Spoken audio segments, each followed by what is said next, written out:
Every night, the boy heard her cry. Cairo lay still in his cold bed, the stars shining through the cracks of their small metal roof. His home was quiet, too quiet, except for the soft sobs that came from the next room, the same sobs he had heard. Since the day his father disappeared, he didn't cry anymore. He was used to the sound. But it still hurt, deep inside his chest, like a rock pressing down. His mother was once a proud alien woman, tall and graceful, with eyes like silver moons. Now she was thin, weak, her voice barely more than a whisper. No one came to visit, not humans, not her own alien kind. She was forgotten. Like dust on old machines, Cairo stood up, walked barefoot across the cold floor, and peeked into her room. She sat on the floor, hugging an old blanket, rocking back and forth. Her eyes stared into nothing, tears running down her face without sound. "Mama," he said softly, but she didn't look up. He closed the door gently and stepped outside. The colony was dark, the lights dimmed to save power. Rusty buildings stood like broken bones. Old ships were stacked in piles, their metal eaten by time. No one looked at Cairo when he walked. They never did. To them, he was just a quiet boy, with the crying mother, half human, half alien, and fully ignored. He wandered toward the scrapyard, where old machines were thrown away. He liked this place. It was quiet, and sometimes he found things he could fix, things that still had life inside, even when everyone else gave up on them. But tonight, something was different. A light was on blue, flickering, coming from deep inside the wrecks. Cairo crouched low and moved closer, heart beating fast. He knew no one was supposed to be here at night. He peeked around a corner and saw a man. The man sat by a fire made of glowing cables. He had metal arms and a rough face. Covered in old scars, his eyes were tired, but sharp like a hawk. He turned slowly and looked straight at Cairo. "You're not very sneaky, kid," the man said. His voice low and calm. Cairo didn't run. He stood there, frozen, unsure what to say. The man raised a hand slowly, not to scare him. "Come sit." "I don't bite," he said. Cairo stepped forward, still silent, and sat across from the fire. He looked at the man's arms, shiny, strong, clearly built for battle. "What's your name?" the man asked. "Cairo," he said quietly. The man nodded. "I'm Jace." He pulled something from his pack and tossed it to Cairo. It was a drink pouch, warm, sweet and fresh. Cairo drank quickly, surprised. No one had shared with him in a long time. "You live around here?" Jace asked. Cairo nodded. "Near the edge with my mother." Jace's eyes narrowed. "What's her name?" Cairo said her name, soft and careful. The fire crackled. But Jace didn't move. "I knew her," Jace said after a long pause. "Back when she smiled." Cairo looked up sharply. "You knew my mother?" Jace didn't answer right away. Instead, he looked at the stars above. "I knew your father too," he added. Cairo's heart stopped for a second. No one spoke about his father. People said he ran away. Others said he died. His mother never told him anything, only cried. "You knew my father?" Cairo asked, breath shaking. Jace nodded, his voice low. "We served together in the Frontier War." Cairo's hands clenched. "Why did he leave us?" he asked. "Why did he make my mother cry every night?" Jace looked at him for a long time, then leaned forward. "I don't think he left on purpose," he said. "I think something happened, something dark." The wind howled through the metal scraps around them. Cairo felt cold, but not from the air, from something deeper, something coming. Jace stood slowly and pointed toward the horizon. "Tomorrow," he said, "you bring me to her.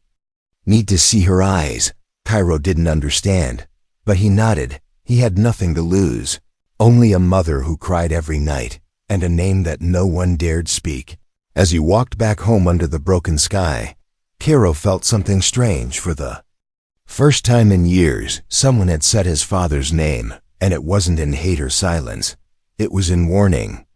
Cairo stood at the door of his home, his hand hovering just above the handle. Inside, his mother was still silent, sitting in the dark. She hadn't moved much since last night. Only her fingers twitched now and then, like she was chasing something. In her sleep, he turned to Jace, who waited just behind him, his face unreadable. Jace had taken off his metal gloves, showing old human hands beneath scarred. "But careful, are you sure?" Cairo asked in a whisper. Jace gave a slow nod. "She may not remember me, but I need to try." Cairo opened the door, and the light from outside spilled into the room like a wave of truth. His mother blinked, raising her head slowly, her eyes struggling to adjust. Then they landed on Jace. At first, there was nothing. Then her breath caught, her mouth opened, and a soft sound escaped. Cairo froze. She hadn't spoken in years. But now she was trying to. "Jace," she whispered, her voice like dry wind over stone. He stepped forward, his boots soft against the old floor. "You remember me," he said gently. Her hand gripped the edge of her blanket, knuckles white. "You left with him," she said, her voice trembling. "You were with him." Cairo's heart raced. "With who?" he asked. Jace looked at her, waiting. She finally said the name, a name Cairo had never heard before, a name that made Jace's eyes narrow. "That name is supposed to be dead," he said. Cairo sat beside his mother, placing a hand on hers. She was cold, but didn't pull away. "He said he'd be back," she murmured. "But they lied. They lied to me." "Who lied?" Jace asked, leaning in. She looked up at him with haunted eyes.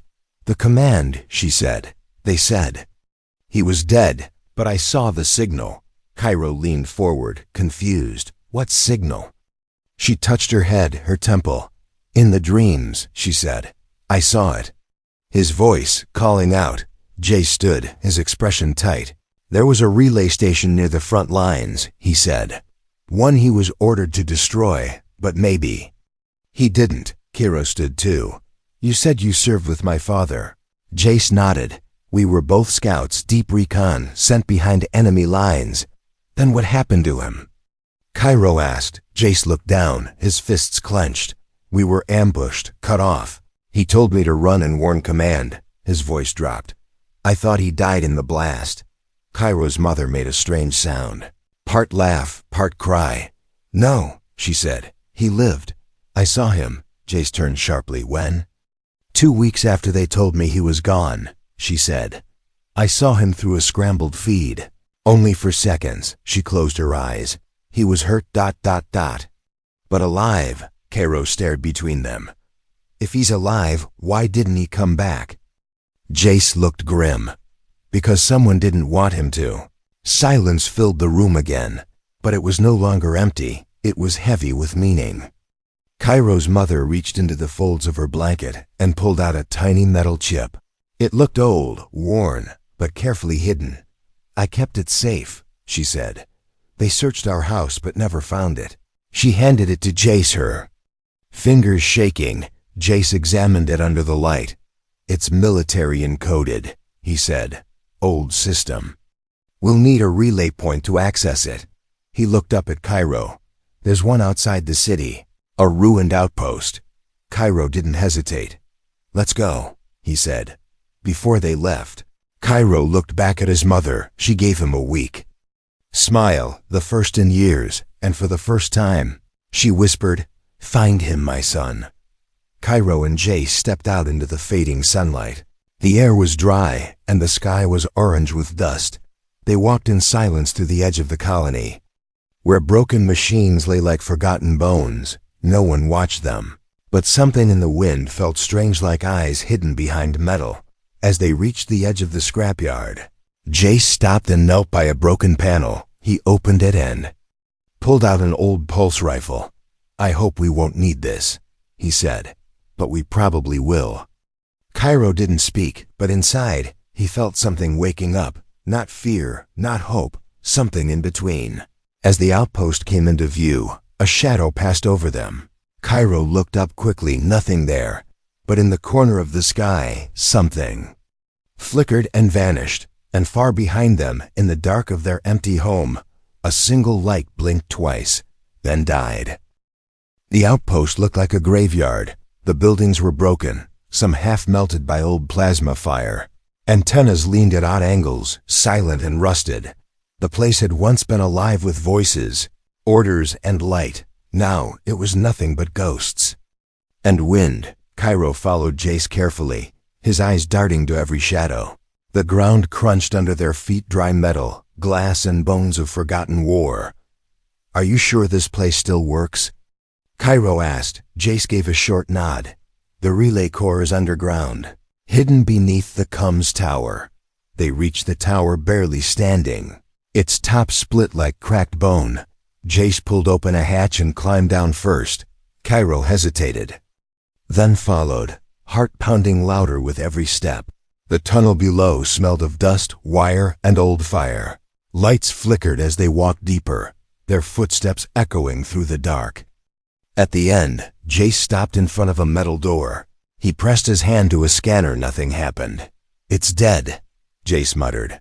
"But there's another way." He opened a panel and began rewiring the power manually, his fingers moving. Fast, Cairo watched quietly, not daring to speak. The air was thick, heavy with the past. After a few minutes, a low hum filled the room. The door unlocked, sliding open with a screech. Inside was a small chamber, filled with dusty screens, silent servers, and a single blinking light. Jace approached the main console and plugged in the chip. The screen came to life, showing static first, then lines of alien and human code. Jace typed quickly, bypassing security locks. Cairo stood beside him, his hands tight at his sides. This was it. The truth was behind those lines of code. Suddenly, the screen cleared and a video began to play. It was old, gritty, and shaking. A man appeared, standing in a metal room, wearing a torn uniform. His face was bruised, blood on his forehead, but his eyes were sharp. Cairo took a step forward, his breath caught in his throat. He didn't need anyone to tell him that was his father. The man on the screen looked straight into the camera. "If you're seeing this, it means I failed to stop them," he said. "I tried. I swear I tried." Behind him, sirens wailed faintly. "They told me to stay quiet, but I couldn't. Not after what I saw." He lifted a small data crystal and held it up. "This has everything: names, locations, plans." His voice cracked. "They're building something, using children, hybrids, anyone who can bridge both sides. They want to erase the future, not build one." Cairo couldn't move. He stared into the face of the man who had once held him, kissed his forehead, and promised to return. The screen flickered. "I don't have time," the man said. "Tell her I love her." He looked down, and his voice broke. "And tell my son. Tell him he was never alone." The screen went black. Cairo's knees gave way, and he sat on the floor, silent. Tears welled in his eyes, but he didn't let them fall. Jace stared at the screen, his face pale. "That was no desertion," he whispered. "He died trying to expose the truth." Cairo looked up slowly. What did he mean, children and hybrids? Jace didn't answer. He walked to another terminal and accessed the files from the chip.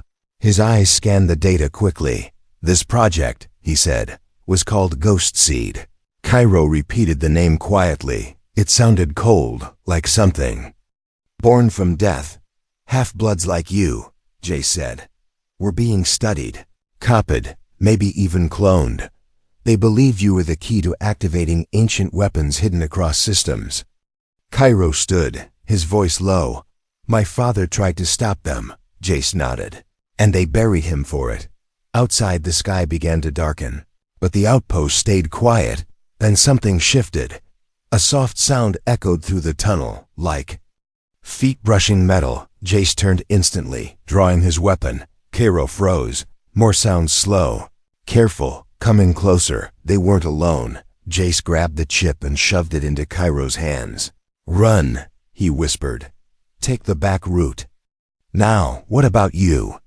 Cairo asked. "I'll hold them off," Jace said, eyes sharp. "Go to your mother, show her this."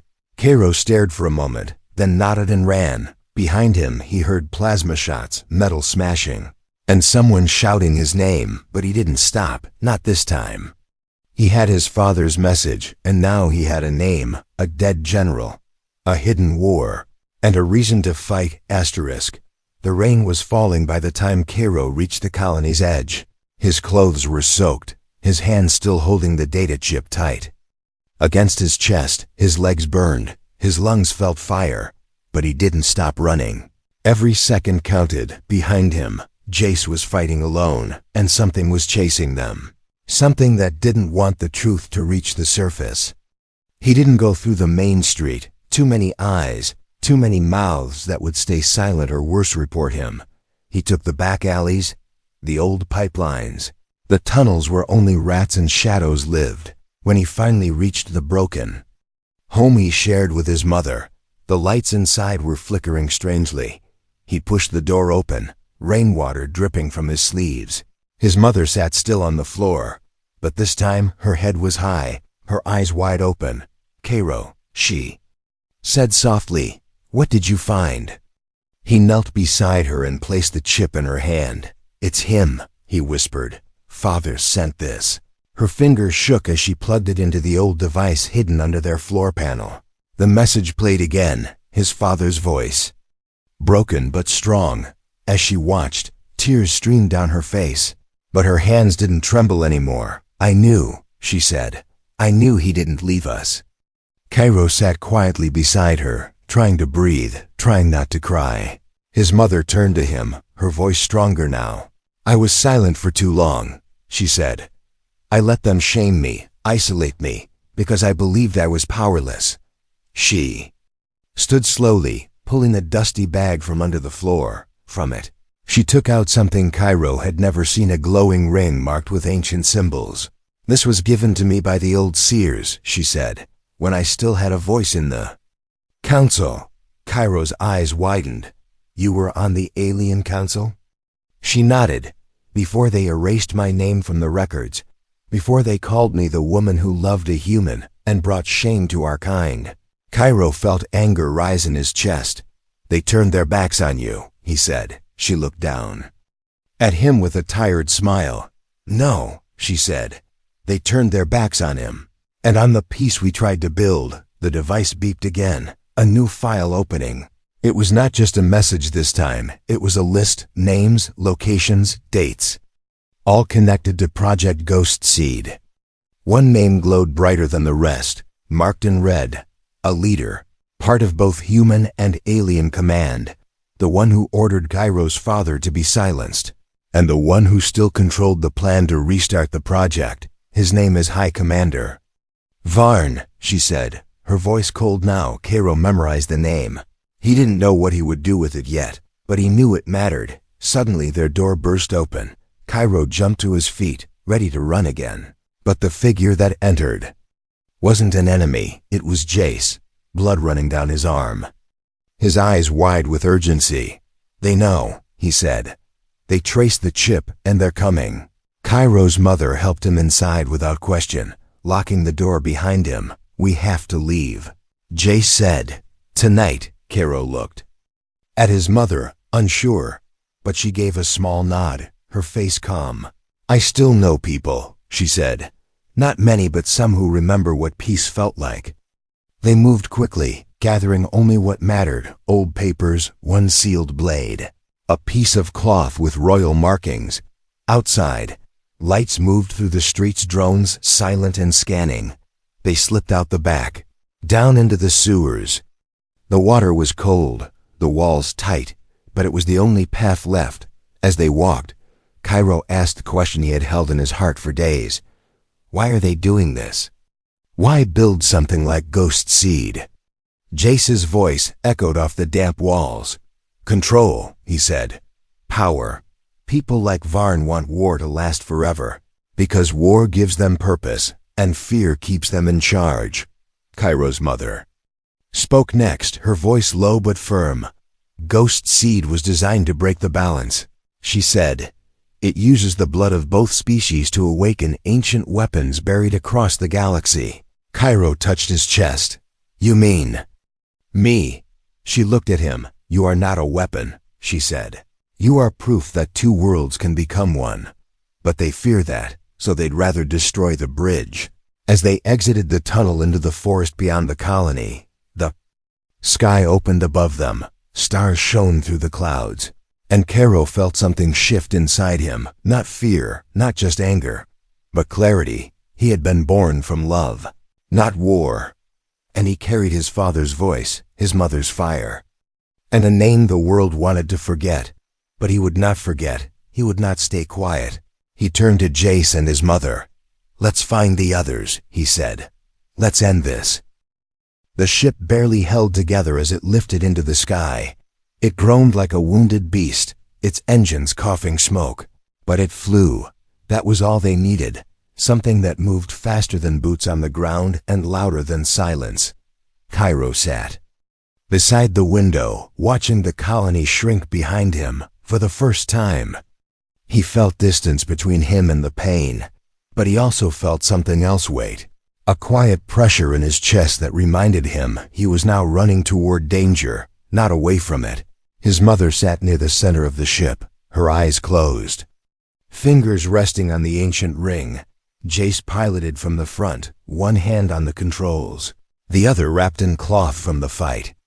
No one spoke much. Words didn't mean much up here. The stars did all the talking. They headed for a zone known only by code Sector R9, a dead moon covered in static storms, long abandoned after a failed terraforming attempt. But now, it pulsed with weak energy signals, and those signals matched what Cairo's father left behind. Jace explained it like this: "There are places in the galaxy that remember the past better than people do." Cairo didn't know exactly what that meant, but something about it felt true. The ship rattled as it entered the moon's atmosphere. Storms danced across the surface like angry spirits. Static screamed through the speakers, and warning lights blinked red. They landed rough, almost crashing. The ship sliding across wet black rock. No welcome, no guards, just silence and fog. They stepped out, each breath heavy with cold and electricity. Lightning cracked in the sky, revealing ruins. In the distance, twisted towers half swallowed by stone. Jace scanned the air. "It's here," he said. "The old machine your father tried to bury." They moved quickly, each step bringing them closer to something ancient. Cairo felt the strange pull again, like invisible hands tugging at his. "Bones," his mother noticed and touched his shoulder. "Don't fight it," she whispered. "Let it guide you." They reached the ruins, and in the center stood a gate metal, round and humming softly. It opened the moment Cairo placed his hand on it. Inside, the air was warm, the walls alive with strange light. They stepped into a chamber built long before humans or aliens ruled the stars. In the center, a pillar of light waited, surrounded by stone circles marked with symbols. "This is not just a weapon," Jace whispered. "It's a key." Cairo walked forward slowly, drawn by something older than memory. When he stepped into the light, everything around him changed. He saw visions, his father standing here wounded, but proud, his mother at his side, placing her hand on the same stone. He saw war, fire, faces full of hate and fear. And then he saw himself, alone, standing between two armies, arms raised.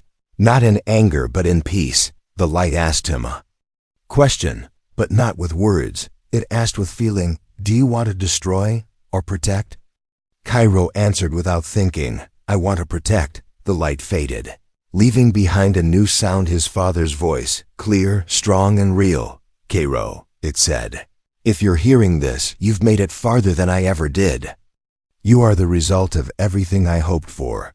They want you to become a weapon. But you're something greater. You are the bridge." Cairo felt his knees shake, but he stood tall. Jace and his mother stepped beside him, their eyes reflecting the same light. The ground shook suddenly, the walls flashing red. Something had found them. Outside, enemy ships broke through the clouds, drones pouring down like dark rain. Jace loaded his weapon, but the look in his eyes was different. He wasn't just a soldier now. He was standing for something. Cairo turned to his mother. "Can we stop them?" She nodded. "Only if you do what your father couldn't." He looked back at the pillar, now pulsing slowly, waiting for his command, not to destroy, not to kill, but to speak, to awaken the machine's true purpose. Cairo placed both hands on the control ring, took a breath, and spoke. His voice echoed in both languages, human and alien. A signal burst out into the sky, brighter than fire, louder than war. Not a weapon, but a message. A call for truth. Across systems, ships paused, soldiers stopped, leaders turned pale. Cairo's name, once forgotten, now spread like light through darkness. He had awakened something they couldn't stop. And deep inside the ruins, the old systems responded, not with war, but with connection. The bridge was no longer broken. It was alive. Asterisk. The galaxy didn't react with thunder. It reacted with silence. The kind of silence that comes right before a storm. The kind that makes leaders sit forward in their chairs and question everything they thought was true. One boy, half human and half alien, had spoken in a voice both sides could hear. A voice they tried to erase, now echoing louder than their lies. Cairo stood in the center of the ancient machine, his hands still warm from the signal he released. Outside, the enemy drones circled in confusion. As if they were no longer sure what orders to follow, the ruins around them began to pulse with new light, not red for war, but white for peace. Jace watched it happen with wide eyes, his hand still gripping his weapon, but he didn't raise it. Even he could feel it. Something old was waking, something that didn't belong to soldiers or kings. Cairo turned to his mother. Did it work?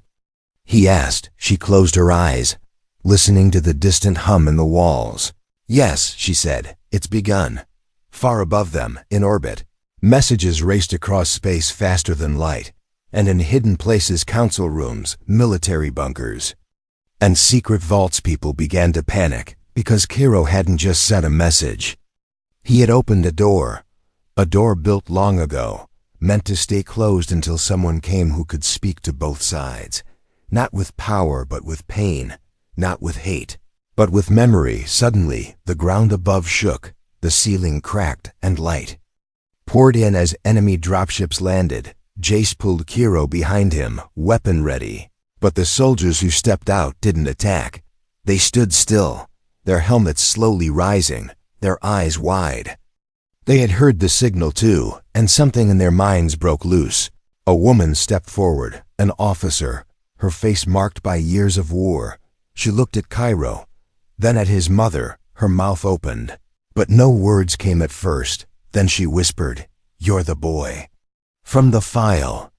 From the prophecy. Cairo didn't understand. What prophecy? He asked. Jace narrowed his eyes. There were rumors, he said, old writings, about a child of two worlds, born during the silence between wars, meant to unite or destroy. The officer nodded, slowly lowering her weapon. I used to think it was nonsense, she said, until I heard your voice in my head. More soldiers appeared, but none of them fired. They stared at the glowing chamber, the boy standing inside it, and they saw not a target, but a mirror, because war had made them empty. And Cairo's voice had filled them with something they forgot long ago, meaning, but peace is not born in one day, and not everyone wants it. Above the moon, in a hidden cruiser, a new figure watched the scene through a screen. His eyes were sharp, his body cold and still. High Commander Varn. He had waited years to erase the boy's bloodline. Now he watched it bloom like fire across the stars. He slammed a fist against the table. Launch the second phase, he ordered. If the boy wants to play prophet, then let him burn with his message. In the ruins, Cairo fell to one knee. His head pounded, his heart racing. He felt something dark awaken in space, something tied to his blood. The enemy wasn't just outside, it was inside him. Jace grabbed his shoulders, steadying him. What's wrong? Cairo looked up, his eyes filled with fear. He's coming, he said. Varn knows. His mother stepped closer, pulling a silver crystal from her robe. This will show you, she said. Everything. Cairo touched the crystal, and visions hit him. His father chained to a wall, screaming his name. A lab filled with children who looked like him, weak and half-broken. Machines feeding on their DNA, trying to copy what couldn't be copied. Hope. He pulled back, gasping. "They're still doing it," he said. "They're building something worse." Jace looked toward the sky. "Then we end it here," he said. "No more running." Cairo stood, the fear in his heart melting into fire. He looked at the soldiers, human and alien alike, standing together in silence. He raised his voice. "Will you follow me?"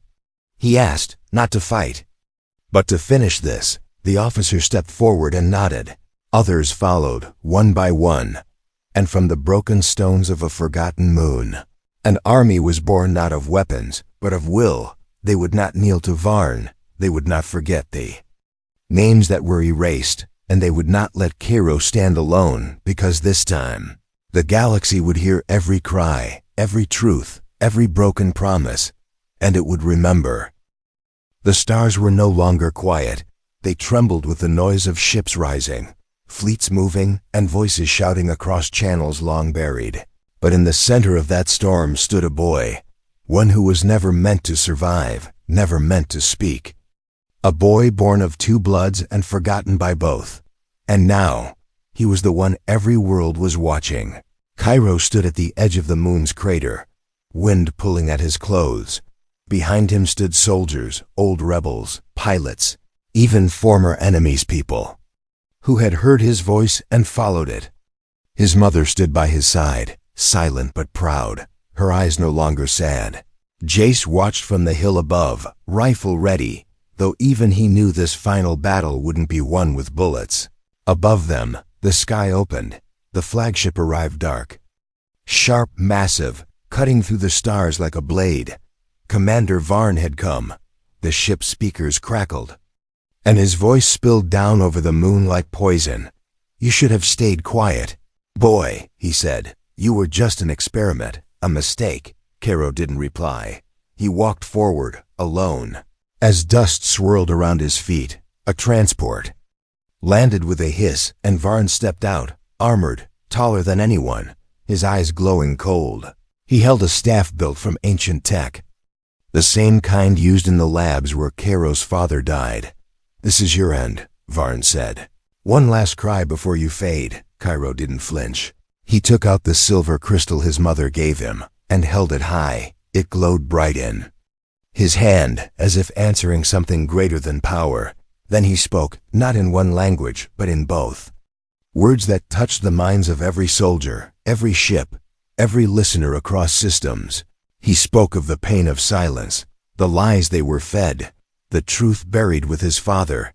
He spoke of the children taken, the experiments hidden, the cost of fear. And he ended with a question. "Will you still follow men who build empires from broken families?" The wind stopped. Even the machines around them paused. One soldier dropped his weapon. Then another, and another. Varn's face twisted in rage. "You think words can stop what I built?" He roared. He raised his staff and pointed it at Cairo.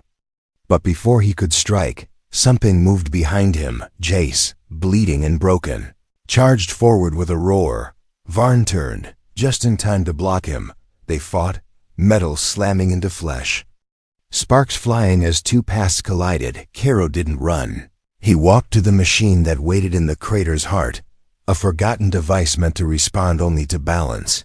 He placed his hand on it. The machine lit up. A new signal shot into the sky, not one of control, but release, all across the galaxy. Labs powered down, chains broke, locked files unlocked. The truth was no longer hidden. It poured like water into every system, every mind. Varn screamed as his control vanished. His armor cracked, his staff shattered, and Jace, with one last strike, sent him crashing to the ground. Cairo stood over him. Not with hate, but with silence. Varn gasped. "You were never meant to be." Cairo leaned close and whispered, "That's what makes me real." Varn closed his eyes. Defeated not by death, but by truth. The people watching from ships and screens didn't cheer. They wept, because they finally saw the damage done, the bridges burned, the hearts lost, and they saw a boy who rebuilt all of it with just his voice. Later, the boy stood before the council that once ignored his mother. They offered him medals, power, titles. He refused them all. He asked only for one thing. Give my mother her name back, they agreed, with bowed heads. Cairo didn't stay in the spotlight. He returned to his quiet world with Jace and his mother. But stories of the boy who spoke for two worlds lived on. Not in statues, but in every child who now grew up knowing peace was possible.